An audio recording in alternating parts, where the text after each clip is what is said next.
Is your 2023 VW Atlas key fob acting up? A dead battery is a common culprit, often signaled by delayed response or failure to lock-unlock remotely. Common signs: delayed response or can't lock-unlock remotely. The good news is, replacing it is a simple DIY task. You'll need a small flathead screwdriver or plastic pry tool and a CR232 3-volt lithium coin cell battery, easily found at electronics stores or online. This video will guide you through the process in under 5 minutes, saving you a trip to the dealership. Remember that colder temperatures affect battery performance, so replacements are more common in winter months.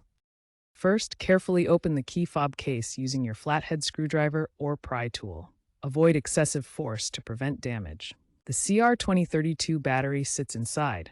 Note the correct polarity plus side up before removing the old battery. Insert the new battery, ensuring it's correctly aligned. Reassemble the key fob case, making sure it snaps shut securely. Test the fob to confirm it's working. Important tips: always dispose of old batteries responsibly as hazardous waste. Avoid using generic batteries, as a faulty aftermarket battery could cause overheating. If you encounter issues, double-check the battery polarity. This easy fix can save you $50 to $100 compared to dealership service fees.